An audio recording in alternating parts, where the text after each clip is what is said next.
विश्वानिदेव सवित्र दुरितानि परासुव यद्भद्रमतन् आसुव। आज का जो दिवस है वो माँ कुष्मांडा देवी की आराधना का दिवस है, जो कि हमारे जीवन में, हमारे मन में, हमारे विचारों में, हमारे व्यवहारों में सकारात्मकता का प्रभाव अधिक करती हैं। हमारे जीवन सकारात्मक होता है उनकी आराधना से, और हमें सकारात्मकता के साथ साथ सफलता और समर्थवान बनाने का भी आशीर्वाद हमें प्रदान करती हैं माँ कुष्मांडा देवी। तो जब हम देवी की बात करते हैं तो योग की बात हम निरंतर कर रहे हैं, इसमें हम चक्रास की बात कर रहे हैं। अलग अलग देवी के साथ अलग अलग दिन में हम अलग अलग चक्रों में हम प्रवेश कर रहे हैं। तो ये साधना का दिवस है, किसी शोर किसी शराबे का ये जो त्यौहार है वो नहीं है। ये अध्यात्म का समय है। ये उधम और शोर शराबों से जो हम पूजा अर्चना इत्यादि में अपने मस्तिष्क को हम अशांत कर रहे हैं, अपने कानों को फोड़ रहे हैं, अपने हृदय को हम तकलीफ़ दे रहे हैं, हम अपने मस्तिष्क को डिस्टर्ब कर रहे हैं। ये समय जो है नवरात्रि का, शरदीय नवरात्रि का, ये हमारी आत्मा के बल को बढ़ाने के लिए है। तो इसलिए प्रत्येक मनुष्य को ये चाहिए, प्रत्येक सनातनी को ये चाहिए कि वो अपने अपने इष्ट देव की आराधना शांत भाव से करे, और इसमें किसी प्रकार का कोई दिखावा ना हो, कोई शोर शराबा ना हो, और प्रसन्न भाव के साथ सबका भला, सबका सुख, सर्वे भवन्तु सुखिनः सर्वे सन्तु निरामया सर्वे भद्राणि पश्यन्तु मा कश्चित् दुःखं भागवत की भावना के साथ हमें इन व्रतों का पालन करना चाहिए। यही हमारे सनातन की परंपरा है कि हमारे मन वचन वाणी से किसी को भी कष्ट न हो। ये हमारे सनातन की प्रथम जो एक चीज़ है, उसको हमें ध्यान देनी आवश्यक है। सभी सनातनियों को पुनः शरदीय नवरात्रि की बहुत बहुत शुभकामनाएं, बहुत बहुत बधाई हैं। और आज जो मैं कह रहा था, कुष्मांडा देवी की बात कर रहा था, तो योग की मैंने बात करी, तो हम निरंतर चक्रास की बात में हम मूलाधार, स्वाधिष्ठान, नाभि चक्र यानी मणिपुर चक्र के उपरांत आज जो चक्र जागरण का दिवस है वो अनाहत चक्र यानी आपके हृदय चक्र को जागरण करने का दिवस भी है। तो इसमें हम शांत भाव से, प्रसन्न भाव से प्रातःकाल से साधना चल रही है, निरंतर चल रही है। आप भी इस साधना में जुड़िएगा और अपने इष्ट देव को प्रसन्न करते हुए अपने आत्मा को सकारात्मक कीजिएगा। और आजकल की जो एक प्रश्न मेरे पास आज आया कि हमारे जो समाज है, ये जो देश दुनिया है, उसको बिगड़ने का एक कारण बता दीजिए गुरुजी। तो मैं केवल एक ही कारण बताऊंगा जिसमें हमारा जो समाज है वो विकृत हो रहा है, दूषित हो रहा है। तो उसका सबसे मुख्य कारण ये है कि हम सभी धन तो कमाने में 4 घंटे से लेकर 8 घंटे और 12 घंटे और 14, 15, 16 घंटे भी लगा रहे हैं। पूरे पूरे दिन भर हम धन कमाने के लिए, मैं ये नहीं कह रहा कि धन नहीं कमाना, धन कमाना है। अर्थ हमारे जीवन की पूर्ति के लिए, जीवन की कामनाओं की पूर्ति के लिए अर्थ बहुत आवश्यक है। लेकिन हमारा जो अर्थ कमाना, हम इतना समय अर्थ कमाने के लिए दे रहे हैं, जो कि क्वेश्चन आया, जो कि प्रश्न आया साधक का कि क्या कारण जो देश दुनिया बिगड़ रही है, उसका मुख्य कारण ये कि हम सारा समय धन कमाने में तो लगा रहे हैं, एंटरटेनमेंट पे तो लगा रहे हैं, एंजॉयमेंट में तो लगा रहे हैं, भोग विलास में तो लगा रहे हैं, लेकिन अपने बच्चों के लिए हमारे पास समय नहीं। ये बहुत ही दुर्भाग्यपूर्ण। हम वो बच्चे हमारे क्या चाहते हैं, बच्चों के लिए क्या न केवल चाहना ही इंपॉर्टेंट है, बल्कि ये कि बच्चों का हित किस में है, हम ये पहचान नहीं पा रहे हैं, उनका भविष्य किस चीज में है, तो उसके लिए हम समय नहीं दे रहे हैं। यहां तक कि लोग अपने बच्चों को किसी सर्वेंट के हवाले कर जाते हैं, और बच्चा उस सर्वेंट, सोचो उसको क्या कितना आता होगा, वो बच्चे को क्या ही सिखाएगा। और कहीं कहीं तो आप देखेंगे कि बच्चे के साथ बड़े बड़े दुर्व्यवहार हो जाते हैं, और फिर हम अपने सर को पीटने के अलावा क्या करते हैं। तो हमें निर्भरता जो है उतनी दिखानी है जितनी आवश्यक है। साथ ही मैं कह रहा हूं, आपने जो शिक्षा प्राप्त की है, जिससे आप अच्छा व्यापार कर पा रहे हैं, अच्छा जीवन यापन कर पा रहे हैं, आप निम्न वर्ग से मध्यम वर्ग और मध्यम वर्ग से उच्चतम वर्ग तक पहुंचे हैं, उच्च से उच्चतम वर्ग तक पहुंचे हैं, गरीब से अमीर की वो आपने एक सीढ़ी तय की है। कुछ आपके कई वर्षों में आपने मेहनत की, तब जाकर ये फल प्राप्त हुआ, गाड़ी बंगला सब कुछ, धन दौलत ऐश्वर्य सब कुछ प्राप्त किया। लेकिन लेकिन लेकिन मैं फिर कहूंगा, अपने बच्चों के लिए, आपके जो बच्चे हैं वो इस संसार का, इस समाज का भविष्य हैं। और भविष्य बोलो कैसा होना चाहिए? सुगम, सरल, सुंदर, खूबसूरत, ज्ञानवान, आध्यात्मिक, प्रभावशाली होना चाहिए कि नहीं होना चाहिए? बोलिए, होना चाहिए ना। तो उनको ये सब बनाने के लिए आप भी अपने बच्चों के लिए समय निकालिए, क्योंकि ये सबसे बड़ा धन होता है, आपके बच्चों का निर्माण।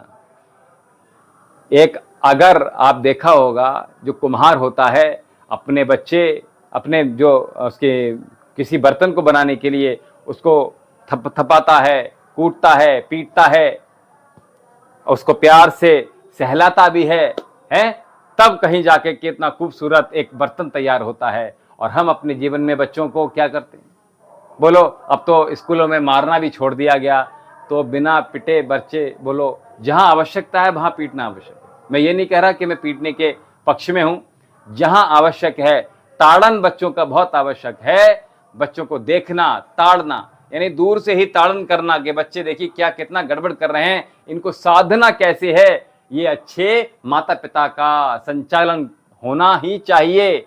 और ये अगर हम गुरु लोग नहीं कहेंगे तो बोलो कौन कहेगा? हम लोगों को समझाना है, आप लोगों को समझना है। आप गृहस्थ में हैं, आप माता पिता हैं, आपके बच्चे हैं, धीरे धीरे बड़े हो जाएंगे, आपको पता भी नहीं चलेगा।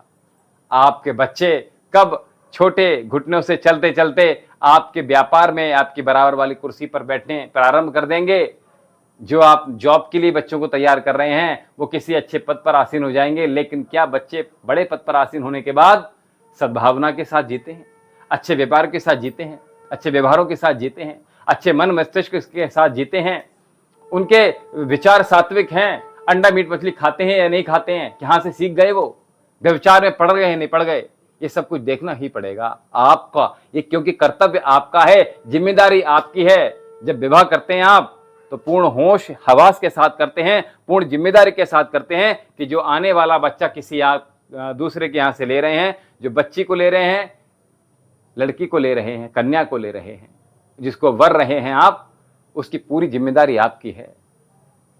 तो उससे जो जनने वाला बच्चा है, वो सोचो आप माता पिता दोनों की जिम्मेदारी हो जाती है। तो इस जिम्मेदारी का निर्वहन अगर नहीं हो रहा है तो ठीक प्रकार से करना प्रारंभ कीजिए, नहीं तो आपका आने वाला बुढ़ापा बहुत तकलीफदेह होगा। क्योंकि मैं ये बहुत जिम्मेदारी से कह रहा हूं, लोगों की दाढ़ी बाल सब सफेद पड़ जाते हैं, लोगों की आयु 50, 60, 65, 70 वर्ष हो गई, लेकिन उनको जीना नहीं आया, क्योंकि ज्ञान नहीं है। तो वो अपने बच्चों को क्या ही सिखाएंगे। इसलिए मैं आप सभी से भी आह्वान कर रहा हूं, निर्देश दे रहा हूं, क्या कि आपको अगर नहीं आता तो सीखिए, और आप पुस्तकें पढ़ना प्रारंभ कीजिए, गीता का पाठ कीजिएगा, वेदों का अध्ययन कीजिएगा, समाजशास्त्र का अध्ययन कीजिएगा, व्यवहारों का अध्ययन कीजिएगा, जो आप बच्चों को कुछ संस्कार दे पाएं, ताकि हमारे भारत की संस्कृति बची रहे और आपके भविष्य जो बच्चों का है, आपके बच्चों का भविष्य उज्जवल हो पाए। यही, क्योंकि हमारा केवल स्वयं का बच्चा ही तो हमारा नहीं है, संपूर्ण समाज के बच्चे हमारे ही तो हैं। तो इसलिए हमें यही भाव वसुधैव कुटुंबकम की भावना रखते हुए हमें अपने बच्चे का पूर्णतः से निर्वहन करना है, उनको अच्छे से सिखाना है, समझाना है, पढ़ाना है, लिखाना है और उनके लिए समय दीजिएगा। ये बहुत बड़ी बात है, क्योंकि ये समय जब निकल जाएगा तो बच्चे यही कहेंगे बड़े होकर, हमारे माता पिता ने हमें समय ही नहीं दिया, केवल हमें या तो डांटा फटकारा, कभी समझाने का कार्य भी नहीं किया। समझाना भी जरूरी है, डांटना डपटना भी जरूरी है, और जहां ताड़न है वहां ताड़न जरूरी है, जहां मारन है वहां मारन जरूरी है, ये याद रखिएगा। और अभी आप हमारे साथ इसी विचारों के साथ मैं अपनी वाणी को विराम दूंगा, और आप जुड़ रहे हैं हमारे आश्रम से और दिव्यम योगाश्रम से। लगातार बने रहिए, जुड़े रहिए। और अभी तक आपने हमारा चैनल वैद्य विशाल जौहरी अभी तक सब्सक्राइब नहीं किया है तो हमारे चैनल को सब्सक्राइब कर लीजिए। और हम आपको फेसबुक पेज, फेसबुक, इंस्टा पर भी वैद्य विशाल जौहरी के नाम से मिलेंगे। तो हमसे आप लगातार कनेक्ट रहिएगा और कुछ ना कुछ आपके जीवन के हितार्थ करते ही रहिएगा। हमें दीजिए आज्ञा। कल प्रातःकाल मिलेंगे तृतीय बेला में, जो प्रातःकाल 6:30 बजे से होगी, क्योंकि इस समय हम आपको बता दें कि इस समय जो माता रानी के नवरात्रि चल रहे हैं, इसमें विशेष पूजा होती है। और इसमें कुछ जो हमारे यहाँ पोटली का निर्माण हो रहा है, जो कि जिसकी मैं बात लगातार कर रहा हूँ, यानी कि धन वर्षा पोटली की। तो धन वर्षा पोटली को आप अपने घरों में, अभी तक मेरे पास सैकड़ों कॉल आ चुके हैं, आप भी अभी देर मत कीजिएगा। और साथ में आप बिल्कुल देरी ना करते हुए भी आप जो धन वर्षा पोटली है उसको अपने घर में मंगवा सकते हैं, जो कि आपके घर के में अर्थ की कामना को पूर्ति करेगी, आपके यश की वृद्धि करेगी, आपके जो रुके हुए काम हैं उनको पूर्ण करेगी, आपके घर में धन की कमी नहीं रहेगी। और इस पोटली को आप अपनी तिजोरी में, अपने बटुए में, अपने पर्स में, माताएं, बहनें, भाई, बंधु सभी रख सकते हैं। जो विद्यार्थी ज्ञान प्राप्त करना चाहते हैं वो अपने पुस्तकों में ये भंडारण करके रखिएगा, आपको ज्ञान की, बुद्धि की प्राप्ति होगी। और अपनी गाड़ी में आप इसको रख सकते हैं, तिजोरी में रख सकते हैं। और इसको समय जो होगा जल्दी से आप निकल रहा है, तो जल्दी से इस पोटली को मंगा लीजिएगा, जो कि 1300 से लेकर 5100 तक की पोटली है। इसको आप अवश्य मंगाइएगा।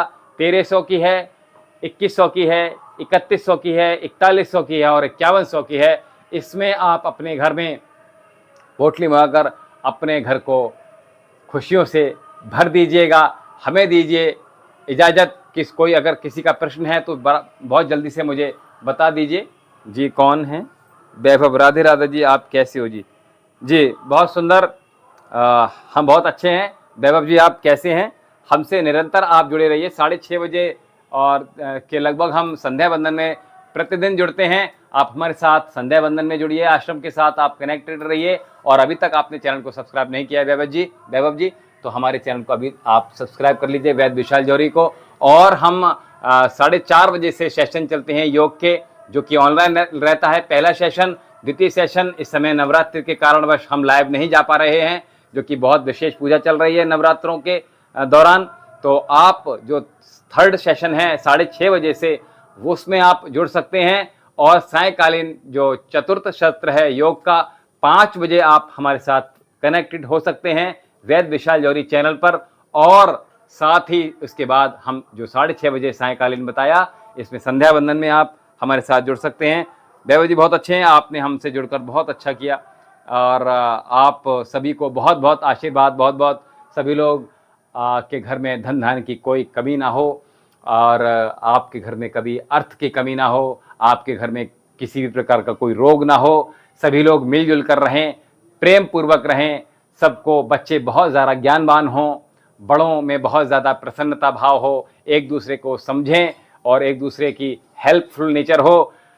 इसी के साथ बहुत बहुत आशीर्वाद, बहुत बहुत बधाइयाँ नवरात्रि की पुनः दे रहा हूँ। हमें दीजिए आज्ञा। ओम शम।